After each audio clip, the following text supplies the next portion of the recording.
समुद्र की बेरहम मौजें कितने पाकिस्तानियों को निगल गई, कुछ पता न चल सका। कश्ती पर सवार पाकिस्तानियों की तादाद 400 तक हो गई। बरतानवी अखबार गार्डियन का दावा, दिन ब दिन लापता नौजवानों की तादाद में इजाफा। सिर्फ गुजरात में 50 से ज्यादा घरों में कोहराम। रीजन भर में 100 से ज्यादा नौजवानों के अहले खाना किसी अच्छी खबर के मुंतज़िर। गुजरांवाला में 6, वजीराबाद से 11, नौशहरा वर्का से 10, हाफिजाबाद से 5 और सियालकोट डस्का से 13 नौजवान लापता होने वालों में शामिल। घर घर कयामत सुगरा के मनासिर। कश्ती हादसे में बच जाने वालों के अहले खाना अपने प्यारों को वापस लाने का मुतालबा। जाँ भाग अफराद की मैयतें भी वापस लाने की अपील।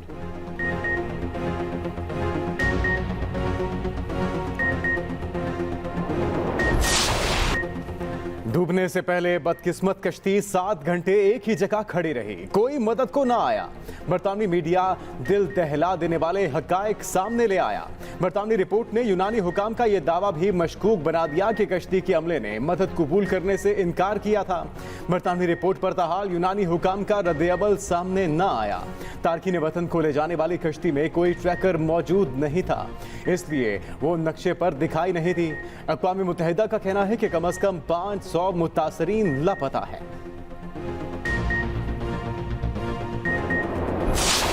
जो जुल्म किया यूनान की वहां पे कोस्ट गार्ड ने कि जब लोग डूब रहे थे उन्होंने इंटरवीन नहीं किया। यूनान की पब्लिक का जो है वो ज़मीर जागा, उन्होंने प्रोटेस्ट किया इस बात के ऊपर। हुकूमत को और अपोजिशन को इसके ऊपर कोई ना कोई फौरी तौर पे एक्शन लेना चाहिए कि जो लोग इस कारोबार में मुलव्वस हैं उनके खिलाफ जो है सख्त तरीन एक्शन हो। इस कारोबार को बंद होना चाहिए। ये ना हो कि ये लोग जो कल गिरफ्तार हुए हैं, कुछ लोग भाग गए हैं, इनके ताने बाने जो है तुर्की में भी हैं, वहां भी इन्होंने वहां पे पनाहगाहें बनाई हुई हैं जहां पे लोग जाते हैं, फिर बैठ के 2-2, 3-3, 4-4 महीने इंतजार करते हैं। इसी तरह लीबिया में भी हैं। हुकूमत पाकिस्तान का 78 मैयतों की शनाख्त के लिए DNA टेस्ट का फैसला। वजारत दाखिला, वजारत ख़ारजा, वजारत सेहत, वजारत ओवरसीज़ पाकिस्तानीज़ और FIA के नुमाइंदों पर मुश्तमिल कोऑर्डिनेशन सेल बनाने और सैंपल लेने की हिदायत जारी।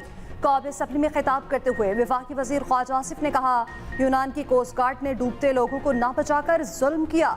इंसानी स्मगलिंग में मुलव्वस लोगों के खिलाफ सख्त एक्शन होगा। हुकूमत और अपोजिशन को मिलकर इसके खिलाफ काम करना होगा। स्पीकर कौमी असम्बली राजा परवेज अशरफ ने कहा कि हुकूमत को इंसानी स्मगलिंग के मकरूह धंधों में मुलव्वस अफराद का सख्ती के साथ मुहासबा करना चाहिए। कौमी असम्बली में कश्ती हादसे और कलरकहार एक्सीडेंट में जाँ भाग अफराद के लिए फातह ख़्वानी भी कराई गई। मुल्क भर में आज यौम सोग भी मनाया जा रहा है। तमाम सरकारी और अहम इमारतों पर कौमी परचम सरनगू कर दिया गया। इंसानी स्मगलर्स के खिलाफ बड़े पैमाने पर क्रैकडाउन। गिरफ्तारियों की तादाद 11 हो गई। FIA गुजरात ने यूनान कश्ती हादसे में मुलव्विस अहम सरगना को गिरफ्तार कर लिया।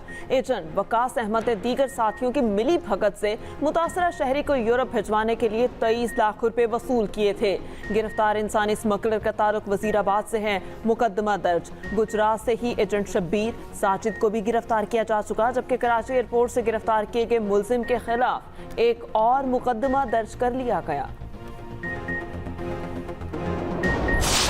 तनख्वाहों और पेंशन की मद में 721 अरब रुपए खर्च होंगे और तरक्याती अखराजात जो हैं वो 325 अरब रुपए मुख्तस किए गए उनके लिए।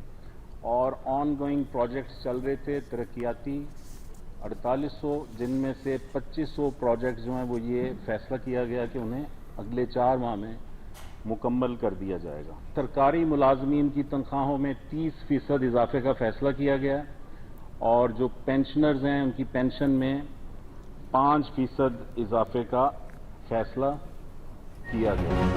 पंजाब की निगरान हुकूमत ने अगले 4 माह के लिए 17 खरब 19 अरब रुपए का बजट पेश कर दिया। निगरान वजीर इत्तलात आमिर मीर और SM तनवीर ने न्यूज़ कॉन्फ्रेंस में बजट पेश किया। सरकारी मुलाजमीन की तनख्वाहों में 30%, जबकि पेंशन में 5% इजाफा। जारी अखराजात की मद में 721 अरब रुपए मुख्तस करने की सिफारिश। बजट पेश किए जाने से पहले निगरान वजीर आला पंजाब मोहसिन नकवी की सरबराही में सूबाई काबीना का इजलास हुआ, जिसमें बजट तजावीज की मंजूरी दी गई।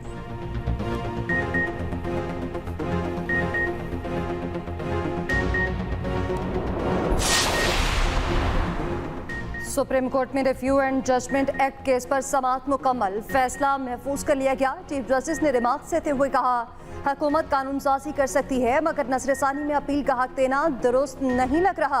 हुकूमत ने नजरसानी को अपील में तब्दील कर दिया, जिसकी ठोस वजूहात पेश करना लाजिम है। इस बात से सभी इत्तफाक करते हैं कि मुकर्ररा नजरसानी का दायरा इख्तियार बढ़ा सकता है। अटॉर्नी जनरल मंसूर उस्मान ने कहा, आइन नजरसानी के दायरा इख्तियार को महदूद नहीं करता। जस्टिस मुनीब अख्तर बोले, क्या आप चाहते हैं कि हम कानून साजी का जायजा लेकर राय दें? क्या नजरसानी के इख्तियार को सिविल कानून से मुमासलत दी जा सकती है? चीफ जस्टिस ने कहा कि हम आपस में मुशावरत के लिए जल्द फैसला सुनाएंगे। अगर कोई फरीक तहरीरी मालूमात देना चाहता है तो उसे खुशामदीद कहेंगे। 16 बिलियन में से रफली $11 बिलियन सिंध में ही वो रिकंस्ट्रक्शन रिहेबिलिटेशन काम होगा, और वो होगा 4RF की पॉलिसी के तहत, जो रेजिलिएंट और जो इंटरनेशनली अब रिकग्नाइज्ड है कि किस टाइप का काम होना चाहिए, ताकि खुदा न खास्ता ऐसी दोबारा कोई क्लाइमेटी आए तो उसको वो दोबारा उसी तरह नुकसान ना हो। सैलाब मुतासरीन की बहाली का रोड मैप बना लिया, फाइनेंसिंग का इंतजार है। सिंध के तहफ़्फ़ुज़ात पर कमेटी का इजलास आज हो रहा है। वफाकी वज़ीर ख़ज़ाना इसहाक डार का कौमी असम्बली में इजहार ख्याल। इसहाक डार ने कहा, सैलाब मुतासरीन पर 100 अरब के करीब खर्च किए गए। मुतासरीन को BISP के जरिए रकूम दी गई, लोगों को ज़रूरत का सामान फराहम किया गया। मिसाक जमहूरियत में बड़ी एक्रेसी की गई थी। कोशिश करते हैं कि चार्टर ऑफ इकॉनमी बन सके। हमें इस सूरत हाल से निकलने होगा जिसमें हम गुजर रहे हैं।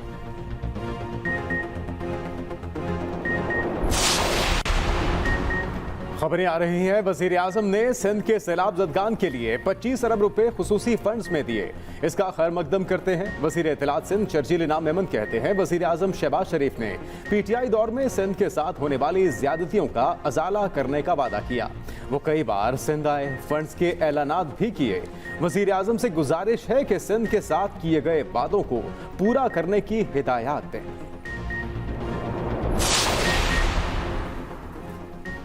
मेयर कराची मुर्तज़ा वहाब और डिप्टी मेयर कुछ देर बाद हल्फ उठाएंगे। तकरीब में बिलावल भुट्टो जरदारी भी शिरकत करेंगे।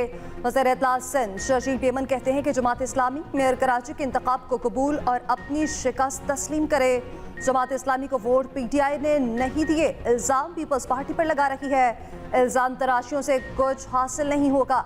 जमात इस्लामी साजिशें छोड़कर पीपल्स पार्टी के साथ मिलकर काम करे।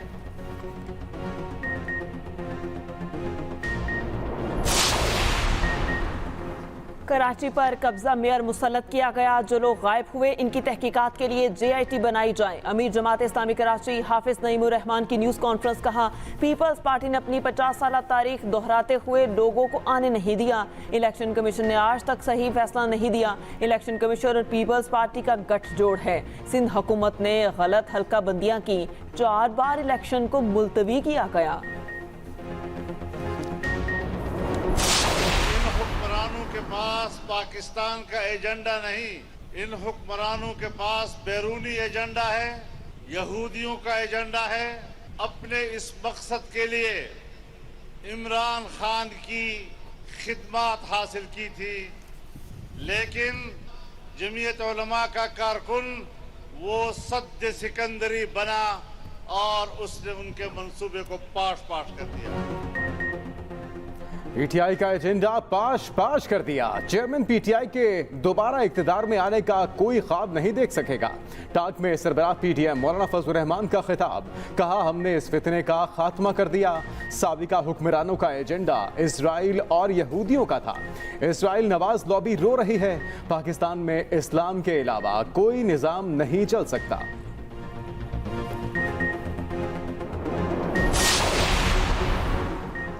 बलोचिस्तान का आइंदा माली साल का टैक्स फ्री बजट आज पेश किया जाएगा। बजट का हुजम 700 अरब रुपए से ज़ायद होने का इम्कान। 5000 से ज़ायद मुलाजमतें फराहम करने, सरकारी मुलाजमीन की तनख्वाहों में 30% इजाफे की तजवीज़ दी जाएगी। तरक्याती बजट 200 अरब रुपए के लगभग हो सकता है। तालीम के लिए 90 अरब रुपए, अमन अमान के लिए 60 और सेहत के लिए 50 अरब रुपए रखे जाने का इम्कान। बजट सूबाई वज़ीर ख़ज़ाना इंजीनियर सब्र खान अचकज़ई पेश करेंगे। तारीख के वाक़या पे बहुत नाराज़ हूँ। इमरान खान आगे 1 साल से मतलब है कि ये प्रोपेगेंडा करते हैं, तकरीरें करते हैं, तो लोगों को बीच में मिलवस किया। और हम लोगों को भी कहते हैं कि इस बातों में ना आए और ये काम न करे, और ये हमारा मुल्क का बेइज्जती है, ये नहीं होना चाहिए। इसका हम भरपूर जोर से मजम्मत करते हैं।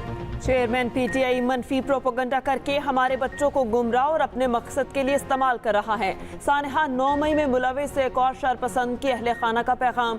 शरपसंद अयास 9 मई की शरपसंदी के दौरान खैबर पख्तूनख्वा में तोड़ फोड़ के हमलों में मुलविस था। शरपसंद अयास के ससुर ने कहा, हम लोगों को चेयरमैन पीटीआई के प्रोपेगेंडे और शर से बचने की तलकीन करते हैं। सानहा 9 मई की मजम्मत करते हुए उनका कहना था, ऐसे घिनौने वाक़यात बंद होने चाहिए। आज जिना हाउस में मौजूद है कायद हम शर्मिंदा हैं कि जो 9 मई का वाक़या हुआ, वॉइस ऑफ जर्नलिस्ट पाकिस्तान और पूरी कौम इस बात की मजम्मत करती है। जिना हाउस देखने के बाद हमारा दिल खून के आंसू हो रहा है कि 9 मई का वाक़या जिसने पूरे पाकिस्तान और दुनिया भर में जितने भी पाकिस्तानी हैं उनको रुला दिया। मैं पाकिस्तान के वज़ीर आज़म साहब शहबाज शरीफ साहब से अपील करूँगी, इन लोगों को सख्त से सख्त सज़ा दी जाए। जिंदगी के मुख्तलिफ शोबों से ताल्लुक़ रखने वाले अफराद का 9 मई के शर्मनाक वाक़े पर शदीद नाराज़गी का इजहार।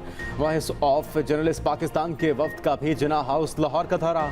उलमा, असातिज़ा, तलबा और सहाफ़ियों का शरपसंदों और शरंगेज़ों को कैफ़रे किरदार तक पहुँचाने का मुतालिबा। शुरका का कहना था कि 9 मई के वाक़े से हमारी आंखें शर्म से झुक गईं। जिना हाउस के बेहुरमती करने वालों की मुरम्मत होनी चाहिए। इन बदबख्तों को सख्त से सख्त सज़ा देकर निशाने इबरत बनाया जाए।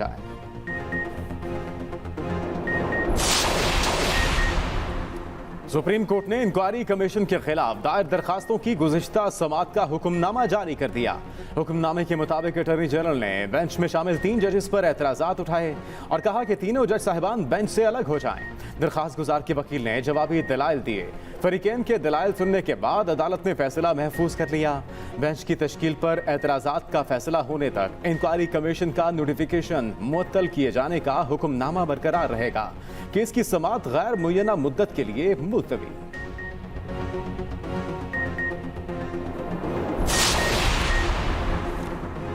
महकमे खुराक पंजाब और फ्लावर मिल्स इंडस्ट्री के दरमियान नया तनाज़ा। सेक्रेटरी फूड ने आटे का मयार चेक करने का इख्तियार पंजाब फूड अथॉरिटी को सौंप दिया।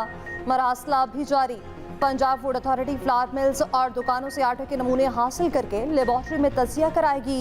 लेबॉर्ट्री रिपोर्ट आने पर नतीजे के मुताबिक कार्रवाई की जाएगी। फ्लावर मिल्स एसोसिएशन ने सेक्रेटरी फूड के अहकामात मुस्तरद कर दिए। कहा, सेक्रेटरी फूड अपनी अना की जंग में इंडस्ट्री के साथ ज्यादती कर रहे हैं।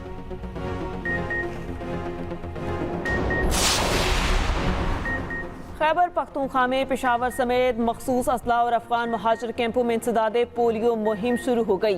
पेशावर, नौशहरा, महमद, हंगू, खैबर, कोहाट और 4 सदा में 5 साल की उम्र के 22,12,000 से ज्यादा बच्चों को पोलियो से बचाव के कतरे पिलाए जा रहे हैं।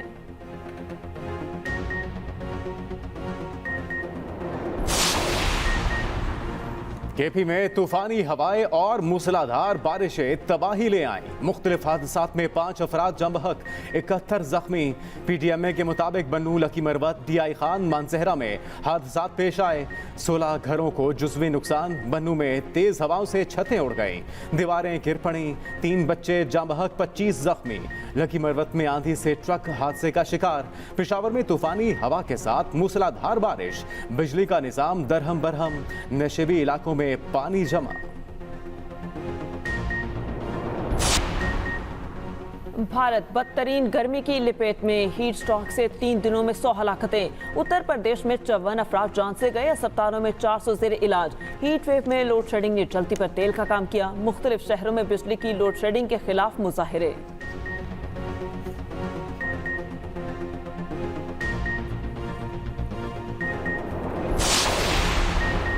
गूगल मैप से रास्ता ढूंढना मजीद आसान हो गया। गूगल का सार्फिन की आसानी के लिए 3D फीचर मुतारिफ कराने का फैसला।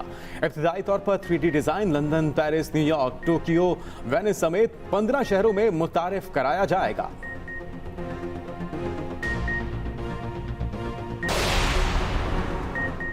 बाबर आजम और रिजवान हज की अदायगी के लिए सऊदी अरब पहुंच गए। दोनों क्रिकेटर्स ने अपने अरब मद्दाहों के साथ तस्वीर खिंचवाई। सोशल मीडिया पर तस्वीर वायरल हो गई।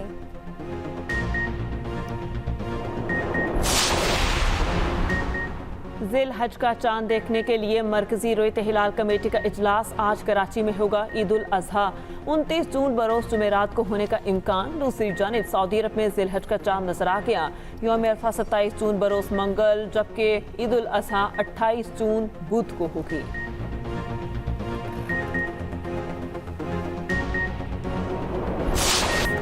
मुल्क भर में मवेशी मंडियां सज गई। खरीदार जमीन पर कुर्बानी के जानवरों की कीमतें आसमानों पर। मंडियों में खरीदारों का रश मामूल से बहुत कम। कराची में इस साल भी छतों से बैल उतारने का सिलसिला शुरू। क्रेन की मदद से बैल को छत से नीचे उतारा गया। पूरा इलाका देखने के लिए जमा।